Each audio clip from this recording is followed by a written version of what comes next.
This is 30 August session of the Hindu newspaper analysis, in which we will discuss only three issues. The first issue is related to power, functions and composition of Supreme Court of India. Second issue is related to domestic violence against women. Third issue is Ice Age era dragon flight rediscovered. So let's discuss all the issues in detail.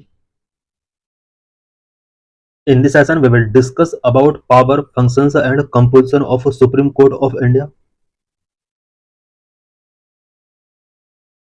Lecture is important for GS paper 2, governance, constitution, social justice and IR. Why news? Chief Justice of India B.R. Gavai is sworn in Justices Alok Aradhe and Vipul M. Pancholi as judges of the Supreme Court. Recently, Chief Justice of India ने 2 new जजेस को shown यानी शपथ दिलाई है और supreme court के अंदर अब जजेस की संख्या 34 हो चुकी है. With their appointment, the court returned to its full sanctioned strength of 34 judges. Present में सुप्रीम कोर्ट के अंदर जजेस का स्ट्रेंथ फुल हो चुका है. इट मीन्स 34 जजेस प्रेजेंट में वर्किंग है.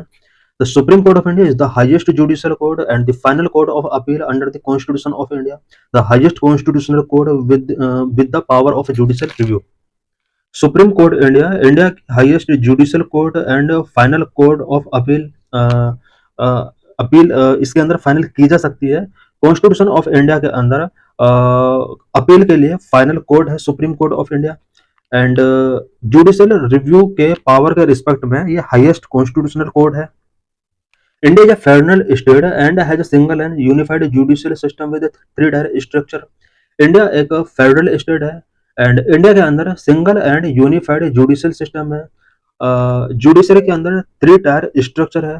Supreme court, high court, subordinate court. What is the brief history of supreme court of India? Supreme court of India की ब्रीफ हिस्ट्री क्या रही है? Regulating act of 1773 establish the supreme court at Calcutta. Regulating act 1773 के under Calcutta के अंदर supreme court establish की गई. It was establish to hear and determine all complaints for any crimes in Bengal, Bihar and Odisha. Calcutta के अंदर जो ये सुप्रीम कोर्ट एस्टेब्लिश की गई थी, ये बंगाल, बिहार एंड ओडिशा के अंदर किसी भी क्राइम के अगेंस्ट कंप्लेन और अदर इश्यूज को रिजोल्व करने के लिए, हियर करने के लिए एस्टेब्लिश की गई थी. The supreme court at Madras in 1800 and Bombay in 1823 were established by king George third. Madras के अंदर 1800 में एंड बॉम्बे के अंदर 1823 में किंग जॉर्ज थ्री के द्वारा सुप्रीम कोर्ट एस्टेब्लिश की गई. The Indian High Court Act 1861 created high courts for various provinces and abolished Supreme Court at Calcutta, Madras and Bombay and also the Sadar Adalats in presidency towns. India के अंदर India high court act 1961 पास किया जाता है, जिसके according India के provinces में high court create की जाती है और हाई कोर्ट क्रिएट होने के बाद सुप्रीम कोर्ट का यहाँ पर अबोलिश कर दिया जाता है कैलकाटा, मद्रास एंड बॉम्बे के अंदर. साथ ही सदर अदालत जो प्रेसिडेंसी टाउन के अंदर होती है उसको भी अबोलिश कर दिया जाता है. This high court were highest court for all cases till the creation of federal court of India. India के अंदर जब तक फेडरल कोर्ट का क्रिएशन नहीं हुआ था तब तक हाई कोर्ट ही हाईएस्ट कोर्ट हुआ करती थी इंडिया के अंदर. The federal court has jurisdiction to solve dispute between provinces and federal state and also hear appeal against judgment from high court.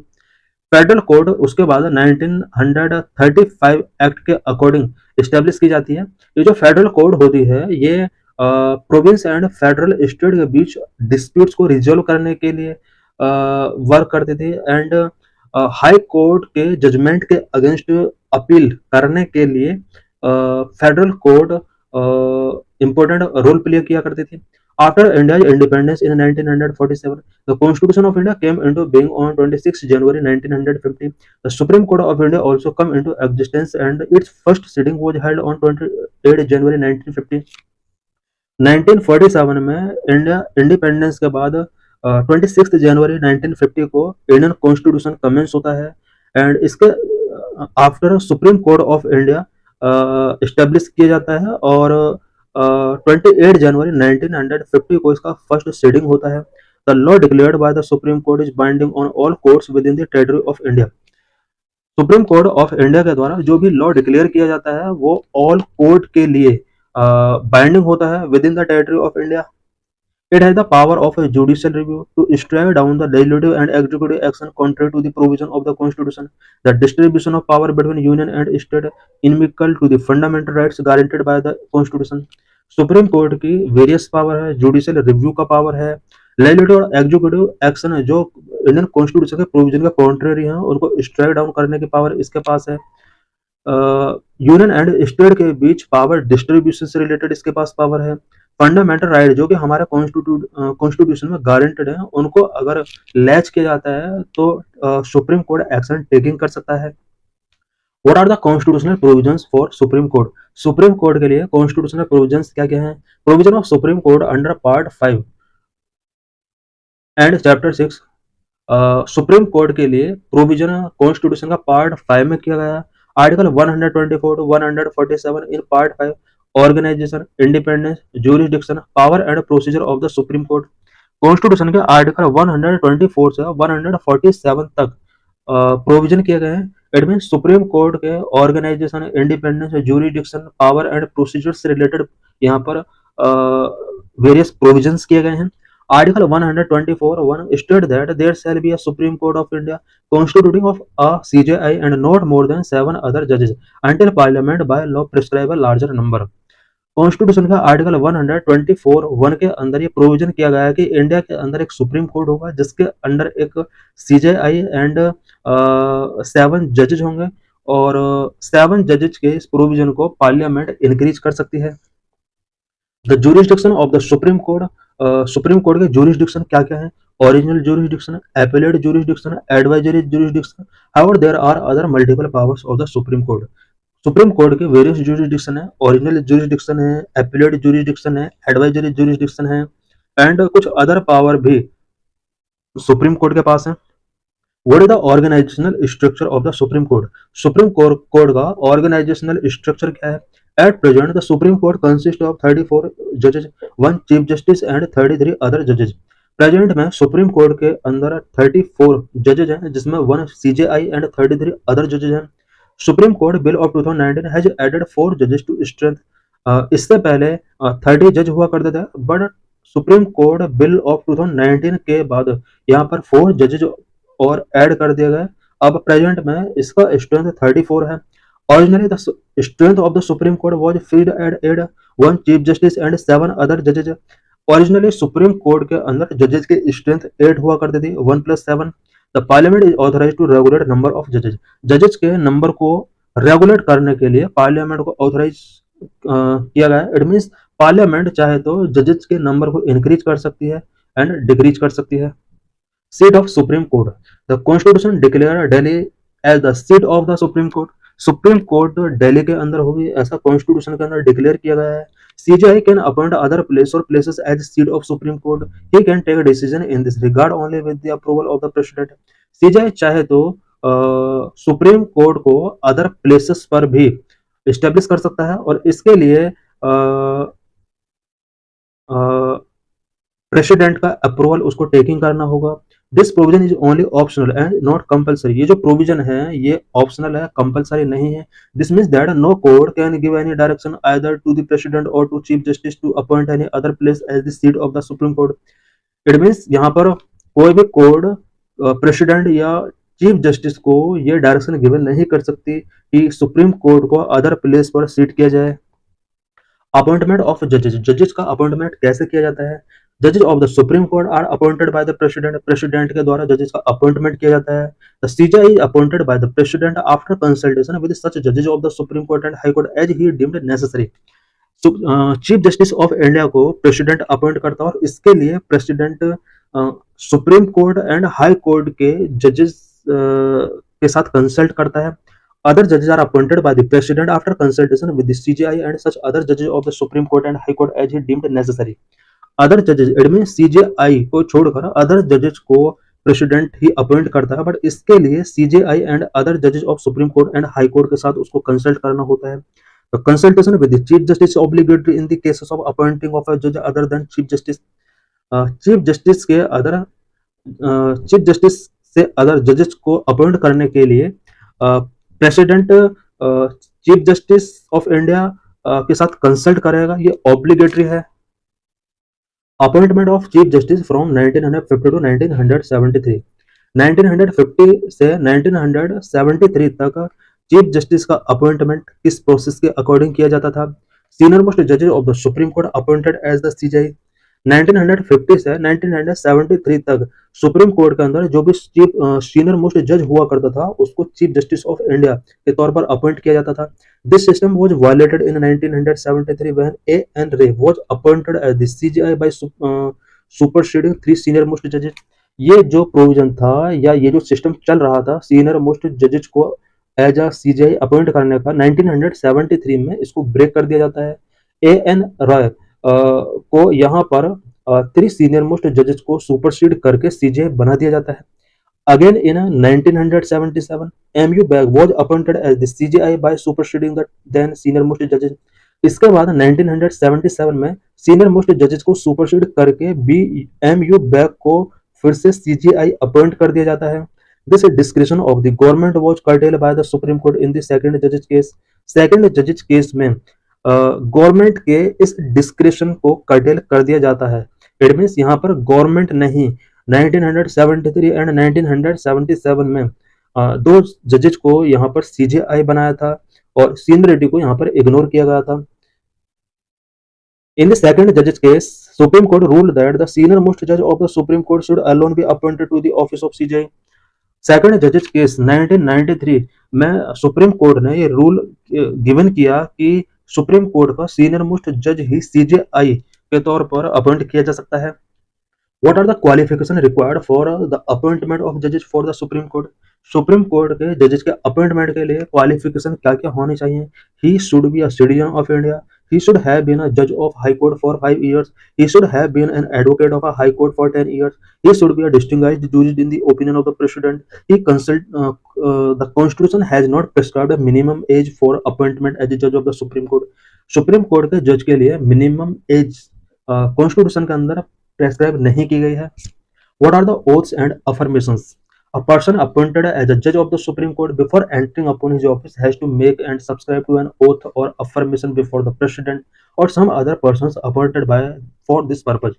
कोई भी पर्सन जिसको सुप्रीम कोर्ट के जज के तौर पर अपॉइंट किया जाना है उसको एक ओथ टेकिंग करना होता है। इन हिज ओथ अ जज of the supreme Court swears to bear true faith and allegiance to the Constitution of India, to uphold the sovereignty and integrity of India, to duly and faithfully and to the best of his ability, knowledge and judgment, or to perform the duties of office without fear or favor, affection or ill will, to uphold the Constitution। What is the tenure of judges? Supreme court के जजेस का tenure क्या होता है? The Constitution has not fixed the tenure of a judge of the Supreme Court। Supreme court के जजेस के लिए कॉन्स्टिट्यूशन के अंदर टेन्योर फिक्स नहीं किया गया है। However it makes the following three provisions in this regard. इसके रिगार्डिंग तीन प्रोविजन कॉन्स्टिट्यूशन के अंदर किए गए हैं। He holds office until he attains the age of 65 year.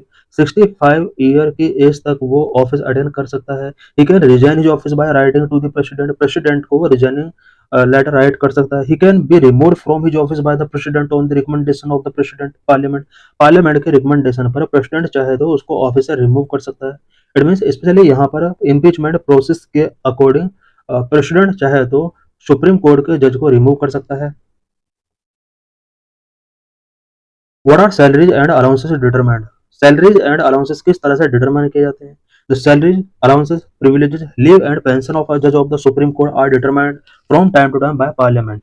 Supreme court के जजेस का salaries allowances privileges leave and pension time to time parliament के द्वारा डिटरमाइन की जाती है। They can also be varied during a financial emergency. Financial emergency के time में ये जो सैलरीज अलाउंसेस हैं इनको चेंज किया जा सकता है। In 2021, the High Court and Supreme Court Judges Amendment Bill 2021 was introduced in the Lok Sabha। 2021 में high court and supreme court जजेज अमेंडमेंट बिल 2001 लोकसभा के अंदर इंट्रोड्यूस किया। इसमें मेनली सुप्रीम कोर्ट और हाई कोर्ट के जजेस की सैलरी को इंक्रीज करने के लिए ये इंट्रोड्यूस किया गया था। How does the removal of जजेस टेक प्लेस? सुप्रीम कोर्ट के जजेस को किस तरह से रिमूव किया जाता है? अ जज of the supreme Court can be removed from his office by an order of the president. President के ऑर्डर के द्वारा सुप्रीम कोर्ट के जजेस को रिमूव किया जा सकता है। An impeachment motion must be pass by the special majority of each house of the parliament. Parliament के ईच हाउस के द्वारा एक इम्पीचमेंट मोशन सुप्रीम कोर्ट के उस जज के अगेंस्ट पास होना चाहिए। The grounds for removal are two prove misbehaviour और इनकैपेसिटी। सुप्रीम कोर्ट के जज को रिमूव करने के ओनली टू ही ग्राउंड है यहाँ पर, मिसबिहेवियर और इनकैपेसिटी अगर प्रूफ हो जाता है उस बेस पर इसको रिमूव किया जा सकता है। The Judges Inquiry Act 1968 regulate the procedure related to the removal of a judge of the Supreme Court by the process of impeachment। impeachment process के थ्रू किस तरह से सुप्रीम कोर्ट के जज को रिमूव किया जा सकता है, इसके लिए जजेज इंक्वायरी एक्ट 1968 के अंदर प्रोविजन किए गए हैं। नो जज of the supreme court has been impeached so far. अभी तक सुप्रीम कोर्ट के किसी भी जज को इम्पीच नहीं किया गया है। Impeachment motion of justice V Ramaswami 1991 1993 and the Justice Deepak Misra 2017 were defeated in the parliament। Justice V Ramaswami के against and justice Deepak Mishra के अगेंस्ट पार्लियामेंट के अंदर इम्पीचमेंट मोशन इनिशिएट किए गए थे, बट ये डिफीट हो गए थे 1991 में जस्टिस रामास्वामी के अगेंस्ट एंड 2017 में जस्टिस दीपक मिश्रा के अगेंस्ट इम्पीचमेंट मोशन इनिशिएट किए गए थे। What are the jurisdiction and power of supreme court. Supreme court के जुरिसडिक्शंस एंड पावर्स क्या क्या हैं। Number 1, original jurisdiction. As a federal court the supreme Court decides dispute between different unit of the Indian federation. Supreme Court federal court है और federal court होने की वजह से सुप्रीम कोर्ट इंडिया के अंदर जितने भी यूनिट्स हैं, इट मीन्स इंडियन फेडरेशन के अंदर आने वाले डिफरेंट यूनिट्स के बीच डिस्प्यूट को रिजोल्व करने का इसका मेन वर्क है। In the following federal disputes the supreme court has exclusive original jurisdiction. कुछ फेडरल डिस्प्यूट जिन पर सुप्रीम कोर्ट का ओरिजिनल जुरिसडिक्शन है। Any dispute between the centre and state. Centre और स्टेट के बीच में अगर कोई डिस्प्यूट होता है तो ये सुप्रीम कोर्ट के ओरिजिनल जुरिसडिक्शन के अंदर आता है। बिटवीन टू और मोर स्टेट के बीच अगर डिस्प्यूट होते हैं तो ये सुप्रीम कोर्ट के ओरिजिनल जुरिसडिक्शन के अंदर आते हैं। Original jurisdiction of supreme Court does not extend to the following. कुछ केस में ओरिजिनल जुरिसडिक्शन सुप्रीम कोर्ट का अप्लाई नहीं होता है, such as number 1 the dispute arising out of any pre constitution treaty agreement and covenant. Constitution से पहले की कोई भी ट्रीटी एग्रीमेंट और कोवेनेंट से पहले का से रिलेटेड कोई डिस्प्यूट है उस पर सुप्रीम कोर्ट का जुरिसडिक्शन नहीं है। Dispute arising out of any treaty agreement inter state water dispute. Inter state water dispute पर भी ये भी सुप्रीम कोर्ट का ओरिजिनल जुरिसडिक्शन नहीं है। कोई भी इशू जो ट्रीटी या एग्रीमेंट से रिलेटेड है वो भी सुप्रीम कोर्ट के ओरिजिनल जुरिसडिक्शन में नहीं आता है। Matter refer to the finance commission. Finance commission से अगर कोई मैटर रेफर किया गया है तो वो भी सुप्रीम कोर्ट के ओरिजिनल जुरिसडिक्शन के अंदर नहीं आता है। Adjustment of certain expenses and pensions between the centre and state. Centre और स्टेट के बिटवीन अगर कोई एक्सपेंस या पेंशन से रिलेटेड एडजस्टमेंट से रिलेटेड अगर कोई मैटर है सुप्रीम कोर्ट के ओरिजिनल जुरिसडिक्शन में नहीं आता है। Ordinary dispute of commercial nature between the centre and state. Recovery of damages by the state against the centre. State के अंदर कोई डैमेज हुआ है उसकी रिकवरी के लिए अगर सेंटर से कोई डिमांड की जाती है ये भी सुप्रीम कोर्ट के ओरिजिनल जुरिसडिक्शन में नहीं आता है। एपीलेट जुरिसडिक्शन के अंदर क्या क्या। The Supreme Court is primarily a court of appeal and hears appeals against the judgment of the lower court। Lower court के जजमेंट के अगेंस्ट अपील को हियर करना सुप्रीम कोर्ट का एक प्राइमरी जुरिसडिक्शन में आता है और ये एपीलेट जुरिसडिक्शन के पार्ट होते हैं। It enjoy wide appellate jurisdiction which can be classified under 4 heads. Appellate jurisdiction को 4 हेड्स के अंदर क्लासिफाई किया जा सकता है। Appeal in constitutional matter, appeals in civil matter, appeals in criminal matter, appeals by special leave. Advisory jurisdiction. The Constitution Article 143 authorize the President to seek the opinion of the Supreme Court in the 2 category of matter। Constitution का article 143 president को authorise करता है कि वो supreme court से mainly 2 matters पर opinion taking कर सकता है। Number 1 on any question of law और fact of public importance which has arisen और which is likely to arisen. कोई भी क्वेश्चन ऑफ लॉ और फैक्ट जो पब्लिक इंपॉर्टेंस रखता है इससे रिलेटेड प्रेसिडेंट चाहे तो सुप्रीम कोर्ट से ओपिनियन टेकिंग कर सकता है। Number 2 on any dispute arising out of any pre constitution treaty agreement covenant engagement संदोर अदर सिमिलर इंस्ट्रूमेंट। कोई भी डिस्प्यूट जो pre constitution treaty agreement covenant engagement से रिलेटेड है उससे रिलेटेड ओपिनियन भी प्रेसिडेंट चाहे तो सुप्रीम कोर्ट से टेकिंग कर सकता है। Power of judicial review, supreme court के पास जुडिशियल रिव्यू का पावर है। Judicial review is the power of the supreme Court to examine the constitutionality of legislative enactment and executive order of both the state and central government. State और central government के द्वारा legislative enactment and executive order अगर release किए जाते हैं, then Supreme Court उसकी constitutionality को examine करती है। सुप्रीम कोर्ट की यही पावर उसको इसी पावर के अकॉर्डिंग जुडिशियल रिव्यू कर सकती है। If act or order are found to be violative of the constitution, they can be declared as illegal, unconstitutional and invalid, null and void by the Supreme Court. कोई भी act और executive order अगर supreme court ने constitution के provision के according नहीं, अगर उसने फाइंड किया है, अगर वो कॉन्स्टिट्यूशन का वायलेट करता है, देन सुप्रीम कोर्ट उसे illegal, unconstitutional and invalid, it means null and void उसको डिक्लेयर कर सकती है। Consequently they can not be enforced by the government, government उसको इन्फोर्स नहीं कर सकती। Court of record, as a court of record the supreme court has two powers. Number 1, the judgment, proceedings and acts of the supreme court are recorded for perpetual memory and testimony. Supreme court के जो भी judgement हैं, proceedings हैं and acts हैं, उन्हें record करके रखा जाता है और वो मेमोरी और टेस्टिमोनी के तौर पर उन्हें यूज कर सकती है। These records are admitted to be of evidentiary value and cannot be questioned when produced before any court. Supreme court के ये जजमेंट, प्रोसीडिंग्स एंड एक्ट्स, ये सभी एविडेंसरी वैल्यू रखते हैं और किसी भी कोर्ट के बिफोर अगर इन्हें प्रोड्यूस किया जाता है तो उन्हें क्वेश्चनिंग उनके ऊपर नहीं किया जा सकता। They are recognised as legal precedents and legal references, इन्हें legal precedent and legal reference के तौर पर भी रिकॉग्नाइज किया जा सकता है। Number 2, it has power to punish for contempt of court either with simple imprisonment for a term of up to 6 months or with fine up to 2000 or with both. Contempt of court के case में supreme court को power है कि वो punish करता है 6 month के लिए और 2000 रुपीज के फाइन और बोथ भी इम्पोज किया जा सकता है। इट मीन्स अगर कोई ऑर्गेनाइजेशन, कोई पर्सन या गवर्नमेंट कोर्ट का कंटेम्प्ट करती है, उस केस में सुप्रीम कोर्ट चाहे तो 6 मंथ का प्लस 2000 रुपीज उसके ऊपर फाइन इम्पोज कर सकती है। Why is it important to the Supreme Court to be independent? Supreme court को इंडिपेंडेंट होना चाहिए। इंपॉर्टेंट क्यों? The Supreme Court is a federal court, the highest court of appeal, the guarantor of the fundamental right of the citizens and guardian of the constitution. Supreme Court federal court है, appeal के लिए highest court है, fundamental right, citizen के fundamental right का guarantor है, constitution का guardian है। Therefore it's independence become very essential. यही वजह है कि इसका इंडिपेंडेंस होना बहुत ही एसेंशियल है।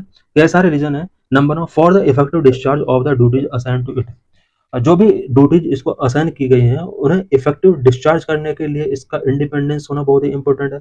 Number 2, it should be free from the encroachment of pressure and interference of the executive and legislature. Executive and legislature के इंटरफेरेंस से, प्रेशर से, इंक्रोचमेंट से इसको प्रोटेक्ट करना है, फ्री करके रखना है। Number 3, it should be allowed to do justice without fear और फेवर, विदाउट फियर और फेवर। जस्टिस अलाउ करने के लिए इसको इंडिपेंडेंट होना बहुत जरूरी है। Provision made by the constitution to safeguard and ensure the independence of supreme court. Supreme court के इंडिपेंडेंसी को इंश्योर करने के लिए कॉन्स्टिट्यूशन के अंदर क्या क्या प्रोविजंस, क्या क्या सेफगार्ड गिवन किए गए हैं। Number, mode of appointment, security of tenure, fixed service conditions, expenses charge upon the consolidated fund, conduct of जजेस can not be discussed, ban on practice after retirement, power to punish for its contempt, freedom to appoint its staff, its jurisdiction cannot be curtailed, separation from executive। What is collegium system for judicial appointment? Judicial appointment के लिए collegium system क्या है? Higher judiciary judges are appointed through the collegium system। collegium system के through higher judiciary में judges का appointment किया जाता है। The collegium comprising of the CJIA and the 4 senior most judges of the Supreme Court decides on appointment, elevation and transfers of judges। collegium के अंदर about 5 member होते हैं, chief justice of India and 4 senior most जजेस इसके अंदर include होते हैं और जजेस के अपॉइंटमेंट से रिलेटेड, एलिवेशन एंड ट्रांसफर से रिलेटेड डिसीजंस इन्हें टेकिंग करने होते हैं। In constitution term collegium is not mentioned but has been established through judicial pronouncement. Constitution के अंदर कॉलेजियम कहीं भी मेंशन नहीं किया गया है, बट जुडिशियल प्रोनाउंसमेंट के थ्रू इसको एस्टैब्लिश किया गया है। What are first, second, third, and fourth judges case of Supreme Court? First judges case 1981.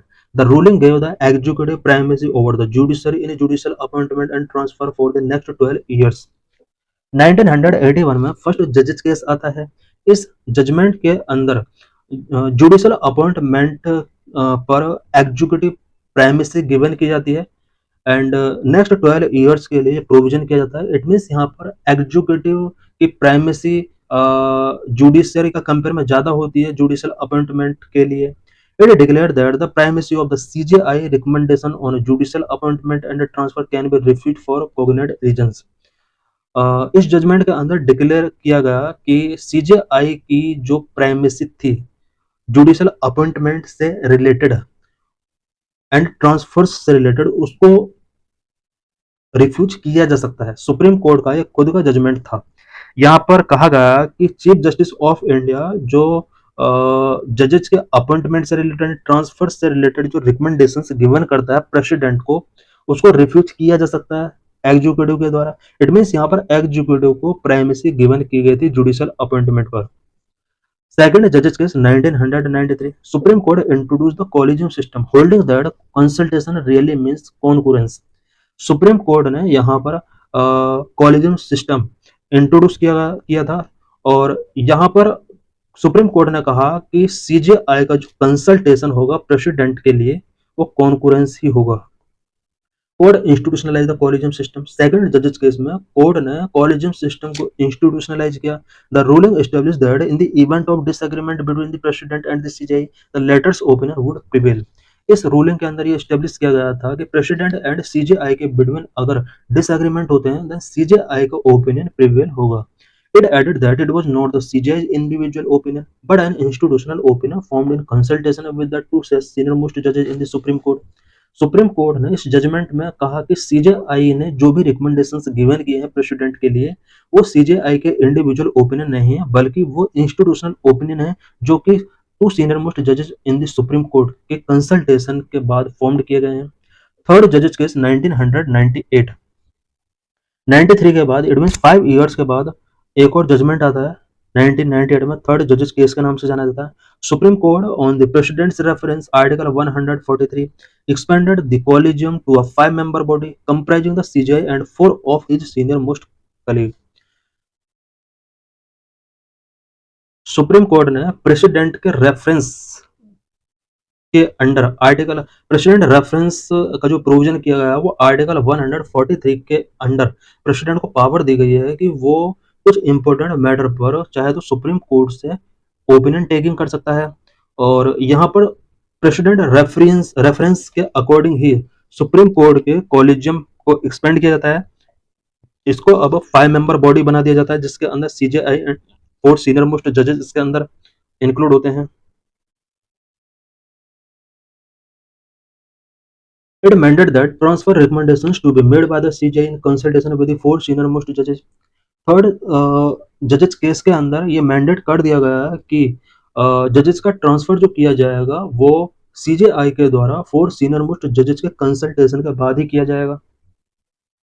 Fourth जजेस case 2015 national judicial appointment commission act 2014 and the 99th constitutional amendment act of 2014 has replaced the collegium system of appointing जजेस to the supreme court and high court with a new body called the national judicial appointment commission. 2014 में national judicial appointment commission act 2014 and 99th constitutional amendment act 2014 pass किए जाते हैं।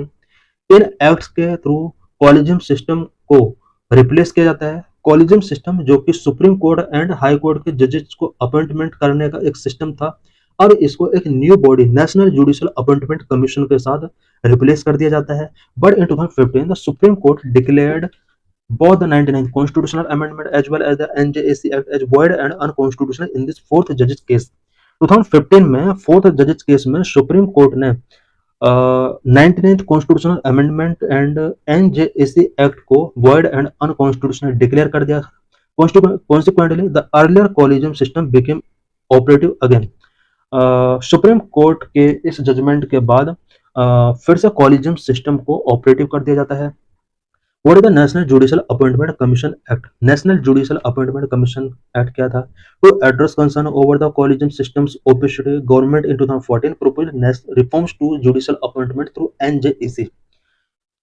Collegium system के अंदर opacity के concern को address करने के लिए 2014 में गवर्नमेंट ने जुडिशियल अपॉइंटमेंट में रिफॉर्म करने के लिए एनजेएसी यहाँ पर प्रपोज किया था। इट मीन्स यहाँ पर कॉलेजियम सिस्टम के अंदर आज भी ओपेसिटी है, आज भी बहुत सारे कंसर्न रेज होते हैं इससे रिलेटेड। इसकी जगह एनजेएसी गवर्नमेंट ने प्रपोज किया था 2014 में। In August, the Parliament enacted the Constitution 99th Amendment Act 2014 and the NJAC Act 2014, establishing an independent body to replace the collegium system for appointing judges to the Supreme Court and High Court. अगस्त 2014 में parliament के अंदर 99th amendment act पास किया जाता है, NJAC act पास किया जाता है, so that collegium system को रिप्लेस करके एक independent body specially supreme court and high court के जजेस को अपॉइंटमेंट करने के लिए स्टेब्लिश की जा सके। The NJAC was to be chaired by the CJI and include the two senior most judges of Supreme Court, Union Law Minister, and two eminent civil society members. One would be nominated by a panel comprising the CJI, PM, and the LOP in the Lok Sabha, while the other had to belong to the SC, ST, OBC or be a woman. NJAC जो propose किया गया था 2014 में, CJI इसके chairman थे उस time पर, और भी मेंबर स्पेशली यहाँ पर 5 मेंबर और भी आते थे इसके अंदर। 2 सीनियर मोस्ट जजेस इसके मेंबर हुआ करते थे, यूनियन लॉ मिनिस्टर इसके मेंबर हुआ करते थे, 2 एमिनेंट सिविल सोसाइटी मेंबर्स भी इसके मेंबर हुआ करते थे। इट मींस एनजेएसी के अंदर टोटल 6 मेंबर हुआ करते थे। 2 एमिनेंट सिविल सोसाइटी मेंबर्स में एक मेंबर जो होगा वो सीजेआई, पीएम एंड एलओपी के द्वारा नॉमिनेट किया जाता था। अदर मेंबर जो था वो एससी, एसटी, ओबीसी और वुमेन से बिलोंग करता था। The amendment passed in parliament with near complete consensus and was subsequently ratified by the 16 state legislature. 99th constitution amendment जो पास किया गया था पार्लियामेंट में वो कंप्लीट कॉन्सेंसस के बेस पर पास किया गया था एंड सब्सिक्वेंटली 16 स्टेट लेजिस्लेचर के द्वारा भी इसको रेटिफाइड किया गया था। However, within days of its enactment, the law was challenged before the Supreme Court. Enactment के कुछ दिन बाद ही इस लॉ को सुप्रीम कोर्ट के बिफोर चैलेंज किया जाता है। देन एनजेएसी को सुप्रीम कोर्ट के द्वारा अबॉलिश कर दिया जाता है।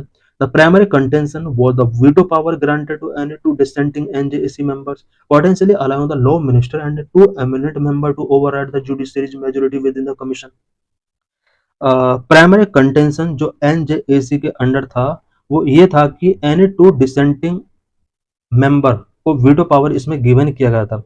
पोटेंशियली यहाँ पर law minister and 2 eminent members जो थे ये जुडिशरी की मेजोरिटी को ओवरराइड कर सकते थे। इट मींस यहाँ पर law minister and 2 eminent person चाहे तो वो जुडिशरी के किसी भी डिसीजन को ओवरराइड कर सकते थे। On October 16, 2015, a 5-judge bench ruled with a 4:1 majority that the NJAC was unconstitutional and violated the basic structure of the Constitution. 2015 में कॉन्स्टिट्यूशन के 5 जज बेंच के द्वारा 4:1 मेजोरिटी से एनजेएसी को अनकॉन्स्टिट्यूशनल डिक्लेयर कर दिया जाता है। कॉन्स्टिट्यूशनल के बेसिक स्ट्रक्चर के अगेंस्ट इसको माना जाता है।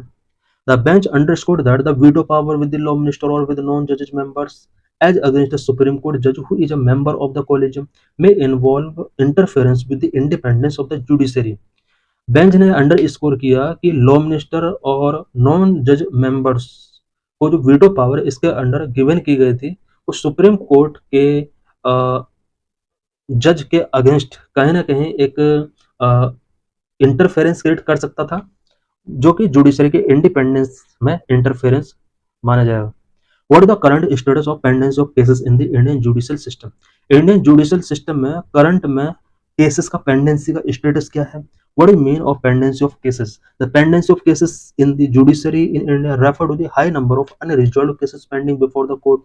कोर्ट के बिफोर कितने केसेस अनरिजॉल्व हैं, कितने केसेस पेंडिंग हैं, ये जो पेंडेंसी है ये बहुत ज़्यादा है। More pendency at a lower judiciary. The problem of pendency of cases is acute at the lower level of the judiciary.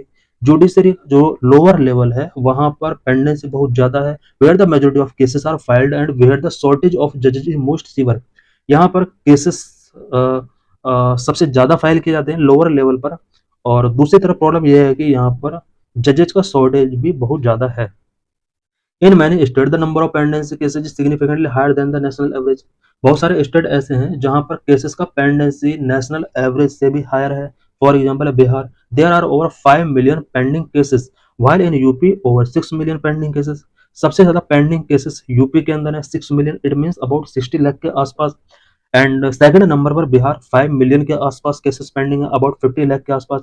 Tribunals and special courts such as fast track court and family court, which were set up to ensure speedy disposal of cases, also witness high pendency and vacancies.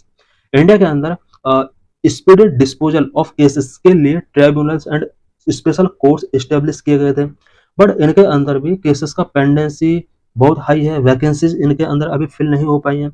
At the end of 2020, 21,259 cases were pending before the National Company Law Tribunal.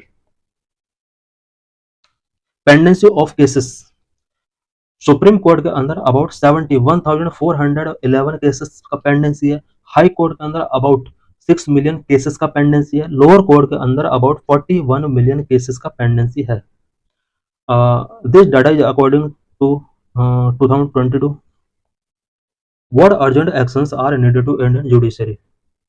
Indian judiciary के लिए urgent actions क्या क्या अभी taking करना, क्या क्या challenges हैं Indian judiciary के before. Justice delayed, justice denied. There are some urgent actions needed in this regard with respect to the institution that delivers justice.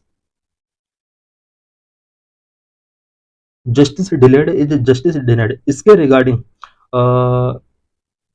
urgent actions taking करने की need है।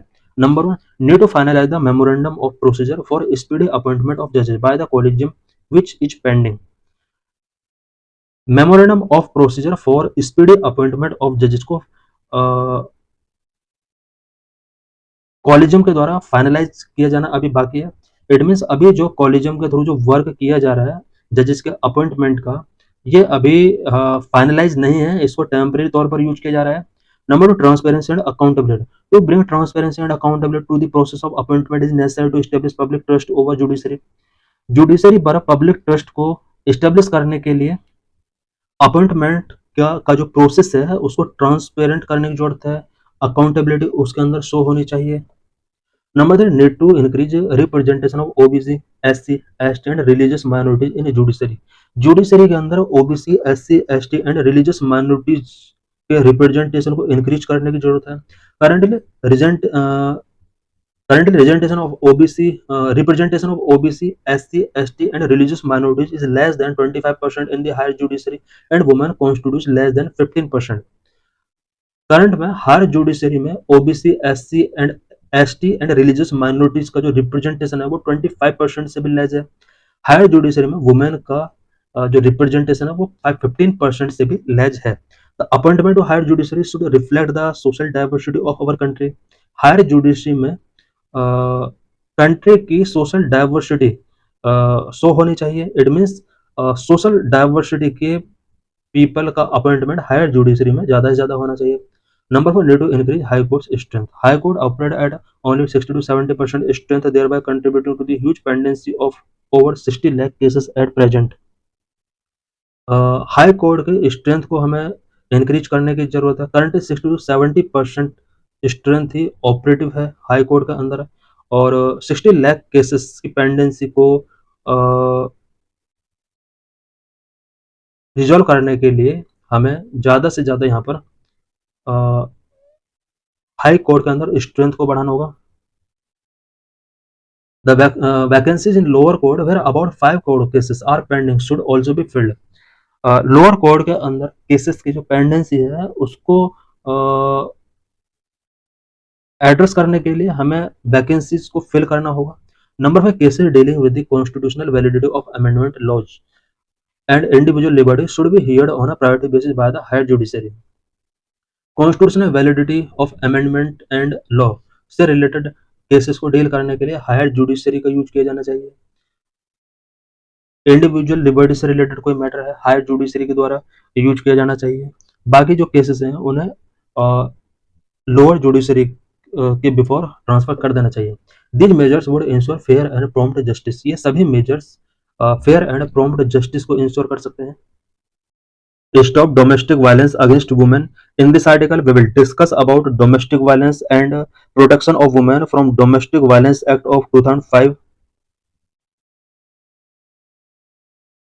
Lecture is important for GS paper 1, GS paper 2, for prelims and for mains. Why news? On August 21, Nikki Bhatti, 26, dead of severe burn injuries in Sirsa, UP.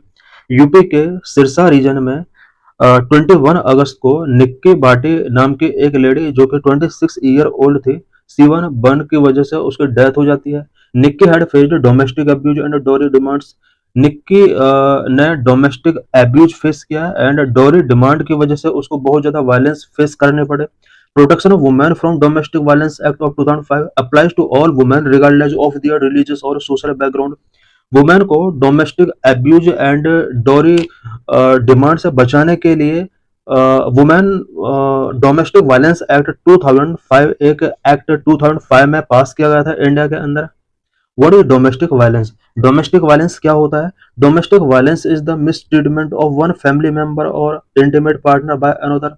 Domestic violence किसी भी family member के साथ other family member के द्वारा जब mistreat किया जाता है, this is known as domestic violence. Domestic violence के अंदर अलग अलग टाइप के वायलेंस इंक्लूड होते हैं। Physical, sexual, verbal, emotional and psychological abuse इसके अंदर इंक्लूड होते हैं। हरासमेंट फॉर डोरी इज ऑल्सो इंक्लूडेड। डोरी के लिए अगर हरासमेंट किया जाता है किसी भी वुमेन का, वो भी डोमेस्टिक वायलेंस के अंदर इंक्लूड होता है। Most often but not always the persons who abuse are man. Most often but not always the victims of abuse are women और चाइल्ड। ज्यादातर जो एब्यूज करते हैं वो मैन करते हैं और ज्यादातर इसकी जो विक्टिम्स होती हैं डोमेस्टिक वायलेंस की वो वुमेन और चिल्ड्रन होते हैं। Domestic violence in India. In India, 32% of ever married women reported physical, sexual और emotional violence by their husband in their lifetime. India के अंदर अबाउट 32% मैरिड वुमेन ने अपने लाइफ टाइम में हस्बैंड के द्वारा फिजिकल, सेक्सुअल और इमोशनल वायलेंस रिपोर्ट किया है। इट मीन्स इंडिया के अंदर अबाउट 32% वुमेन को किसी न किसी तरह से हस्बैंड के द्वारा फिजिकल, सेक्सुअल और इमोशनल वायलेंस वुमेन के अगेंस्ट किया गया है।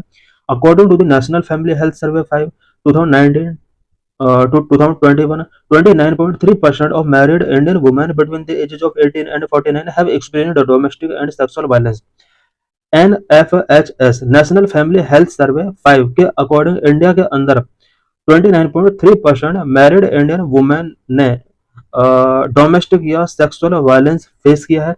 3.1% of pregnant women aged 18 to 49 have suffered physical violence during their pregnancy. 3.1% pregnant women ने प्रेगनेंसी के ड्यूरिंग फिजिकल वायलेंस फेस किया है। That is only the number of cases reported by the women. There are many women who never make police complaint. ये वो number हैं जिनके लिए women के द्वारा रिपोर्ट किया गया है, but majority of women police complain इस तरह के वायलेंस के अगेंस्ट करते ही नहीं है। According to national family health survey 5 data, 87% of married women who are victims of marital violence do not seek help. National family health survey के एक डाटा के अकॉर्डिंग इंडिया में 87% मैरिड वुमेन मैरिटल वायलेंस के against complain ही नहीं करती हैं। What are the factors contributing domestic violence? Domestic violence इतना ज्यादा इंक्रीज क्यों हो रहा है? Number 1, gender disparities. India's wide gender gap contribute to a sense of male superiority and entitlement. India के अंदर जेंडर गैप बहुत वाइड है जिसकी वजह से sense of male superiority and entitlement, male का सुपीरियरिटी होता है। ये जो सेंस है ये बहुत ज्यादा स्प्रेड है पीपल के माइंड में। Man may use violence to assert dominance and superiority. Man अपने डोमिनेंस और सुपीरियरिटी को मेंटेन करने के लिए वायलेंस का यूज करते हैं। Number 2, substance abuse. एल्कोहल और drug misuse that impairs judgment and exercise violence tendencies. कुछ पर्सन जो एल्कोहल और ड्रग टेकिंग करते हैं ये पीपल के अंदर जजमेंट को इम्पेयर कर सकता है और इसकी वजह से वायलेंस टेंडेंसीज उसके अंदर एक्सरसाइज हो सकती हैं। Intoxication leads to escalation of conflict into physical और वर्बल एब्यूज। इंटॉक्सिकेशन अगर माइंड के अंदर होगा पीपल के, इसकी वजह से फिजिकल और वर्बल एब्यूज से रिलेटेड कॉन्फ्लिक्ट फैमिली के अंदर एस्केलेट हो सकते हैं। Number three, dowry culture. In India, there is a strong correlation between domestic violence and the dowry system, with instances of violence increasing when dowry expectations are not met. India के अंदर domestic violence and dowry system के बीच में strong correlation है। India के अंदर बहुत सारे इंस्टेंसेस ऐसे देखे गए हैं जो डॉरी की डिमांड कंप्लीट ना होने की वजह से वुमेन का आफ्टर मैरिड वायलेंस किया जाता है उसके against. Despite legislation prohibiting dowry, such as the Dowry Prohibition Act 1961, cases of bride burning and violence related to dowry persist. Dowry को प्रोहिबिट करने के लिए इंडिया में लेजिस्लेशन पास किया जा चुका था 1961 में, डॉरी प्रोहिबिशन एक्ट 1961। उसके बाद भी bride burning and violence related to dowry persist. अभी भी ब्राइड बर्निंग से रिलेटेड केसेस एंड वुमेन के अगेंस्ट या डॉरी ब्राइड के अगेंस्ट वायलेंस के जो केसेस हैं वो परसिस्ट हैं। करंटली जो इशू चल रहा है वो इसीलिए चल रहा है कि यूपी के एक रीजन में एक वुमेन को डॉरी डिमांड मीट ना करने की वजह से उसको बर्न कर दिया जाता है। Number 4, socio cultural norms, traditional belief and practices perpetuate gender roles and household power imbalance. India के अंदर कुछ सोशियो कल्चरल नॉर्म्स की वजह से भी एक्सप्लॉयटेशन वुमेन के अगेंस्ट बहुत ज्यादा कंटिन्यू है।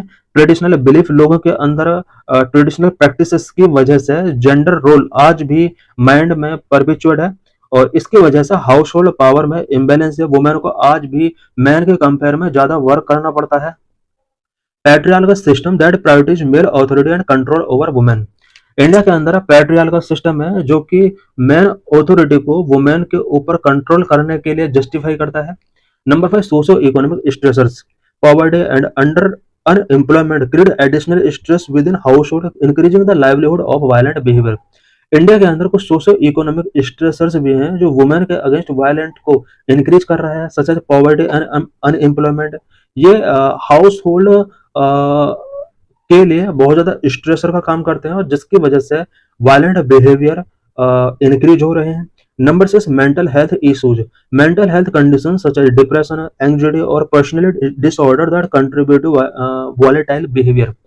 कुछ मेंटल हेल्थ इश्यूज की वजह से भी वॉलेटाइल बिहेवियर काफी हद तक इसमें इंपॉर्टेंट रोल प्ले करता है, बिकॉज पीपल के अंदर आजकल depression, anxiety and personality disorder से रिलेटेड जो कंसर्न है वो रेज हो रहे हैं, जिसका सीधा इम्पैक्ट फैमिली को मेंटेन ना करने पर पड़ता है। इट मीन्स यहाँ पर फैमिली के अंदर कॉन्फ्लिक्ट रेज हो सकते हैं।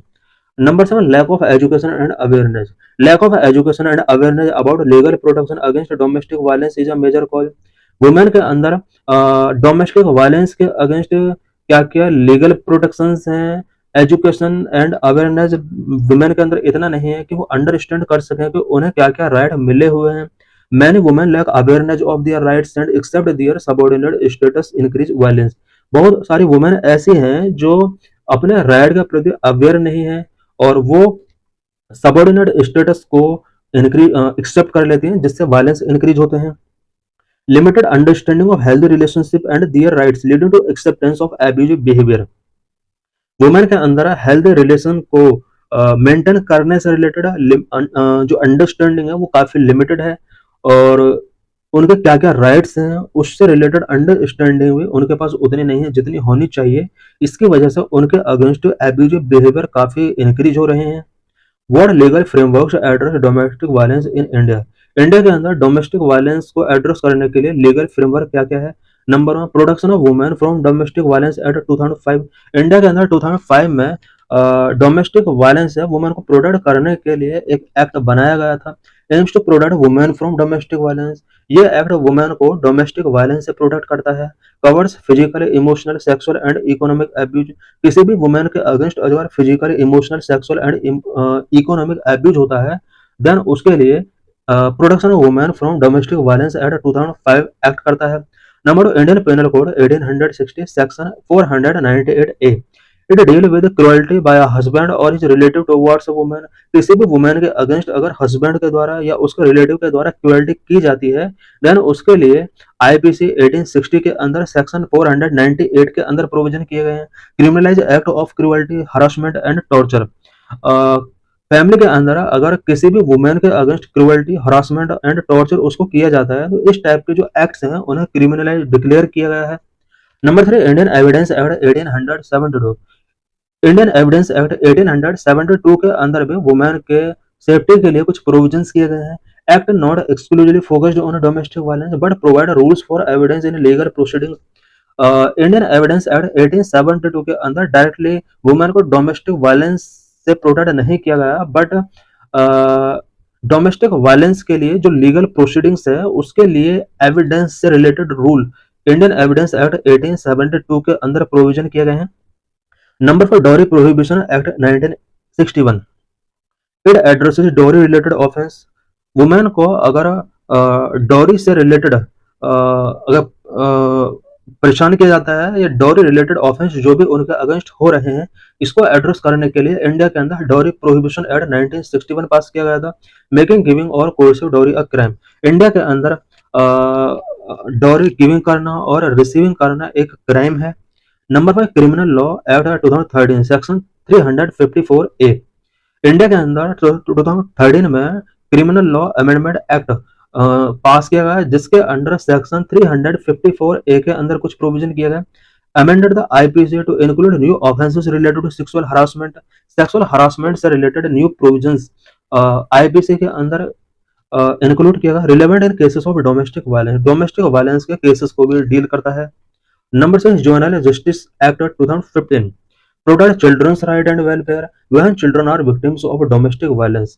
चिल्ड्रन के अगेंस्ट अगर डोमेस्टिक वायलेंस किया जाता है तो चिल्ड्रन के राइट एंड वेलफेयर को प्रोटेक्ट करने के लिए इंडिया के अंदर 2015 में जुवेनाइल जस्टिस एक्ट पास किया गया था।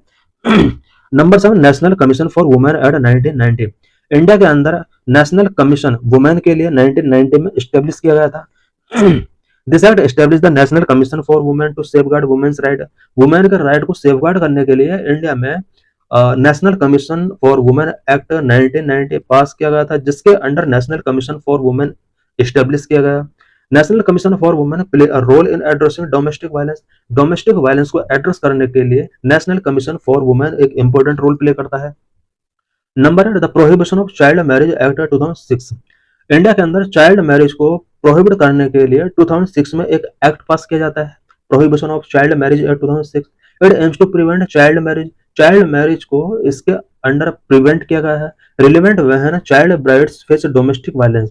चाइल्ड ब्राइड अगर डोमेस्टिक वायलेंस फेस करती है तो उस केस में भी prohibition of child marriage act 2006 एक इंपॉर्टेंट रोल प्ले करता है। Global initiatives to safe women. Women की सेफ्टी के लिए ग्लोबल लेवल पर कौन कौन से इनिशिएटिव टेकिंग किए गए हैं। Number 1, convention on the elimination of all form of discrimination against women. Women के against all form of discrimination को एलिमिनेट करने के लिए एक कॉन्वेंशन किया गया था, CEDAW। CEDAW was adopted in 1979 by the UN General Assembly। CEDAW UN general assembly के द्वारा 1979 में अडॉप्ट किया गया था। Work for eliminating discrimination against women in all areas of life. All areas of life में वुमेन के against discrimination को eliminate करने के लिए ये वर्क करता है। Number, UN declaration on the elimination of violence against women 1993, DEVAW। 1993 में ये एक डिक्लेरेशन किया गया था वुमेन को वायलेंस के अगेंस्ट प्रोटेक्ट करने के लिए। DEVAW was the first international instrument explicitly addressing violence against women, providing a framework for national and international action। National and international action के लिए फ्रेमवर्क बनाने के लिए एंड वुमेन के अगेंस्ट वायलेंस को एड्रेस करने के लिए फर्स्ट इंटरनेशनल इंस्ट्रूमेंट के तौर पर DEVAW को एक्सेप्ट किया गया। Number 3, safe cities and safe public spaces। This initiative is a flagship program of UN Women aimed at preventing and responding to sexual harassment and other form of violence against women and girls in public space। Public space में women and girls के against अगर किसी भी type का sexual harassment या other type का violence होता है तो इसको प्रिवेंट करने के लिए यूएन वुमेन के द्वारा safe cities and safe public spaces initiative taking किया गया था। It works collaborative with city government, local communities and civil society organisation. Safe cities and safe public space, ये जो इनिशिएटिव है ये city government, local communities and civil society organisation के साथ collaborative तरीके से वर्क करता है। Number 4, Beijing platform for action. The 1995 Beijing Platform for Action identified specific actions for government to take to prevent violence against women and girls. 1995 में Beijing platform for action initiative taking किया गया। इसके under कुछ actions को identify किया गया जिन्हें various government women और गर्ल्स के अगेंस्ट हो रहे वायलेंस को प्रिवेंट करने के लिए टेकिंग कर सकते हैं या इम्प्लीमेंट करा सकते हैं। Why is enforcement of law against domestic violence challenges? Domestic violence के अगेंस्ट जो ये लॉ बने हुए हैं इनका एनफोर्समेंट के बिफोर कुछ चैलेंजेस हैं। नंबर 1, सोशल चैलेंजेस है। Domestic violence incident are often under reported. Domestic violence act जितने भी हो रहे हैं ये अंडर रिपोर्टेड है। Victims may not recognise certain behaviours as abuse. Victims कई बार वो रिकॉग्नाइज ही नहीं कर पाते कि सर्टेन टाइप के बिहेवियर उसके अगेंस्ट एक अब्यूज है। Victims often hesitate to report domestic violence due to fear of retaliation, societal stigma, or concern about family reputation. Victims often domestic violence को रिपोर्ट करने में हेजिटेट फील करती हैं because कई सारे रीजन है जिसकी वजह से हेजिटेट फील करते हैं इस टाइप की women. Fear of retaliation, societal stigma और कंसर्न अबाउट फैमिली रेपुटेशन, इन वजह से बहुत सारी वुमेन जो डोमेस्टिक वायलेंस फेस कर रही होती हैं रिपोर्ट ना कराने के लिए हेजिटेट फील करती हैं। This silence make it challenging for authorities to take action. Women का जो साइलेंस है वो ऑथोरिटीज को एक्शन टेकिंग करने के लिए डिनाई करती हैं और एक ये चैलेंज के तौर पर है। Number 2, lack of awareness. Many people including victims are not aware of their legal rights and available resource. बहुत सारे पीपल इंक्लूडिंग विक्टिम वो अपने legal right and available resource को लेकर अवेयर नहीं है। Without awareness reporting and seeking legal help become difficult. Without awareness legal aid seeking करना उनके लिए काफी डिफिकल्ट हो सकता है। Number 3, dependency and economic factors. Victim में भी financially dependent on their abusers. India के अंदर ज्यादातर विक्टिम्स जो हैं वो अब्यूजर के ऊपर फाइनेंशियली डिपेंडेंट होते हैं। fear of economic losses can prevent them from seeking legal assistance because victim face करने वाली वुमेन का कहीं ना कहीं उसको इकोनॉमिक लॉस होने का फियर होता है जिसकी वजह से लीगल असिस्टेंट सीकिंग करने में वो हेजिटेट करती है। Number 4, inadequate implementation and training. Law enforcement agencies and judicial bodies have lack of proper training on handling domestic violence cases. Law enforcement agencies and judicial bodies domestic violence cases को handle करने के लिए उनके पास proper training का lack होता है। Inconsistent implementation of law hinders effective enforcement. Law का जो इम्प्लीमेंटेशन है वो इनकंसिस्टेंट है जो कि इसके इन्फोर्समेंट इफेक्टिव इन्फोर्समेंट के बिफोर एक हिंडर का वर्क करता है। Number 5, legal hurdle. Providing domestic violence in court require solid evidence. Domestic violence को प्रूव करना कोर्ट के अंदर एक सॉलिड एविडेंस की डिमांड करता है। लैक ऑफ विटनेस और physical evidence can weaken cases. Because इस तरह के केसेस में विटनेस और फिजिकल एविडेंस का लैक होता है जिसकी वजह से केसेस वीक हो जाते हैं। Number 6, complex family dynamics. Domestic violence often occurs within family units. Domestic violence family unit के विद ही होते हैं। Legal actions can disrupt family relationship which can make victims hesitant to pursue legal remedies. Legal actions जैसे ही लिया जाता है तो इसके वजह से फैमिली रिलेशनशिप डिसरप्ट हो सकते हैं जो विक्टिम को लीगल रेमेडी परस्यू करने के लिए हेजिटेट क्रिएट करता है। Number 7, cultural and regional variations. Different cultural norms and practices affect how domestic violence is perceived and addressed. Different cultural norms and practices society के अंदर जो भी है वो डोमेस्टिक वायलेंस को किस तरह से वहां पर परसीव किया जाता है एंड एड्रेस किया जाता है इस चीज को भी अफेक्ट करते हैं। इट मींस अलग अलग रीजन में कल्चरल नॉर्म्स अलग अलग हैं, प्रैक्टिसेस अलग अलग हैं। Enforcement strategies must consider these variations. Enforcement strategies को ये सभी वेरिएशंस को कंसीडर करना होगा। This is means related question Recently, an ice age era dragonfly, Crocothymus erythrea, has rediscovered in Western Ghat region. By news, the ice age dragonfly, Crocothymus erythrea, has been confirmed in the high elevation region of the Western Ghat. Recently, Western Ghat region के high elevation areas में ice as Dragonfly क्रोकोथर्मस एरिथ्रिया को rediscover किया गया है. This ancient species likely colonized India during the cooler Pleistocene ice age and was stranded in the cool high elevation solar habitat. क्रोकोथर्मस एरिथ्रिया ये एक ancient species है. India में ये कूलर प्लेस्टोसीन आइस एज के अंदर इसने इंडिया को कॉलोनी बनाया and cool high elevated solar habitat में ये कहीं ना कहीं स्ट्रैंडेड हो गई इंडिया के अंदर. Key detail of the discovery species Crocothemis erythraea broad scarlet dragonfly. ये क्रोकोथर्मस एरिथ्रिया स्पीसीज का एक पार्ट है. Habited high elevation region in a southern western Ghat. Significance confirm the presence of an ancient species that likely survived the ice age and has been isolated in the mountain region.